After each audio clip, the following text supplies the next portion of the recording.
जय जय श्री राधे।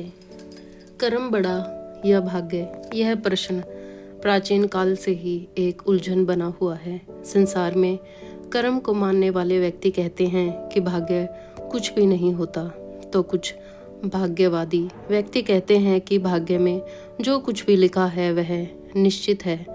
मनुष्य कर्म और भाग्य इन दोनों बिंदुओं को अलग अलग दृष्टिकोण से देखते हैं।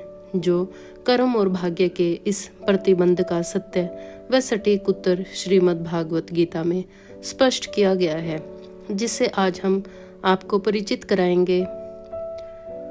ज्ञान वृद्धि हेतु वीडियो को अंत तक देखें। यह चैनल को सब्सक्राइब अवश्य करें। भाग्य कर्म को स्पष्टता से समझने के लिए पुराणों में एक कथा का उल्लेख मिलता है। वह कथा इस प्रकार है। प्राचीन काल में एक संत हुआ करते थे। उनका नाम ज्ञानेश्वर था। उनके दूषित है कर्म ईश्वर और भाग्येश्वर। एक दिन परमेश्वर और भाग्येश्वर के बीच बहुत बड़ी बहस हो गई। कर्म बड़ा है या भाग्य? परमेश्वर कर्म को बड़ा मानता है, परंतु भाग्येश्वर भाग्य को बड़ा मानता था। उन दोनों में बहस इतनी बढ़ गई कि उन्हें जाकर अपने गुरु ज्ञानेश्वर से इसका उत्तर मांगना पड़ा। उनके गुरु ज्ञानेश्वर ने उनसे कहा कि मैं तुम्हें इसका उत्तर अवश्य दूंगा। प्रातःकाल तुम दोनों मुझे मेरी कुटिया के आगे मिलना। ऐसा कहकर ज्ञानेश्वर ध्यान लगाने चले गए। अगले दिन परमेश्वर और भाग्येश्वर गुरु जी की कुटिया के आगे खड़े हो गए। जब उनके गुरु की अपनी कुटिया से बाहर आए, तब उन्होंने अपने शिष्यों को एक बहुत गहरे अंधेरे वाली कुटिया में बंद कर दिया।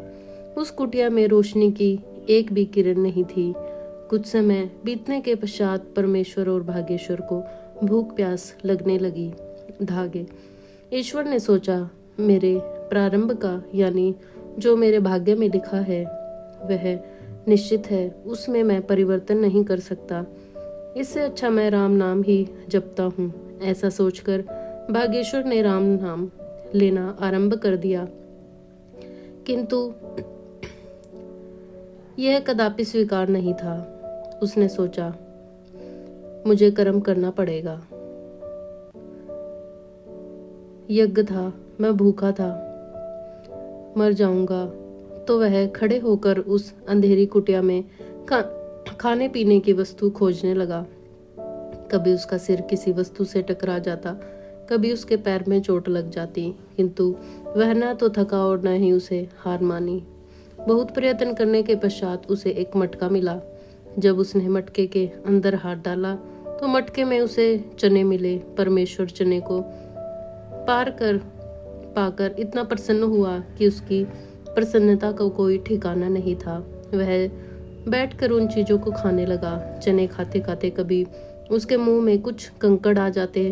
उन कंकड़ों को भाग्येश्वर को दे दिया करता था। अगली सुबह जब उनके गुरुजी ईश्वर ने कुटिया का द्वार खोला तो देखा कि परमेश्वर का पेट तो भरा हुआ है, परंतु भाग्येश्वर भूखा था।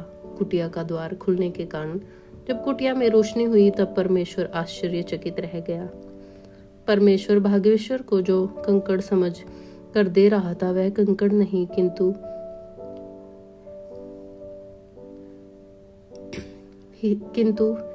हीरे थे।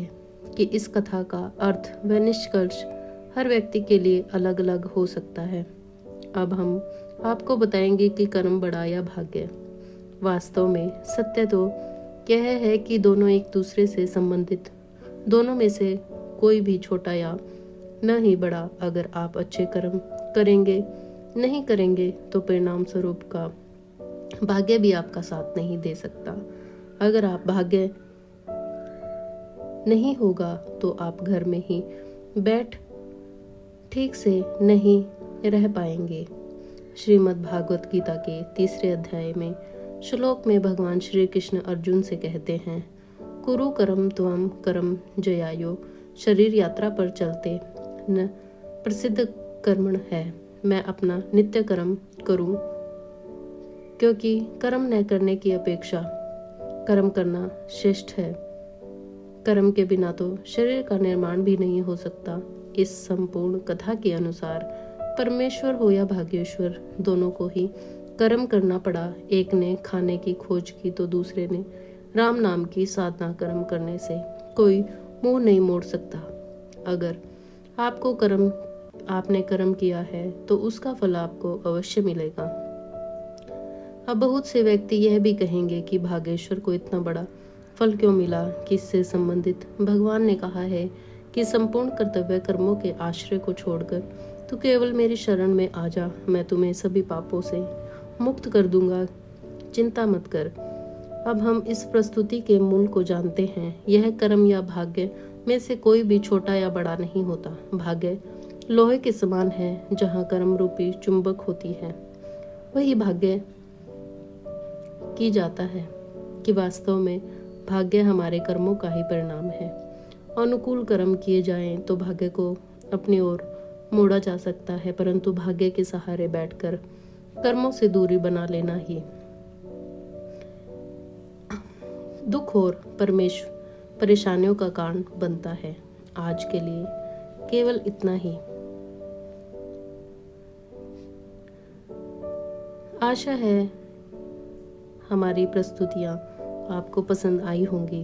आप अपने विचार अभिव्यक्त करने के लिए कमेंट करें, इस वीडियो को शेयर करें व चैनल को सब्सक्राइब करें।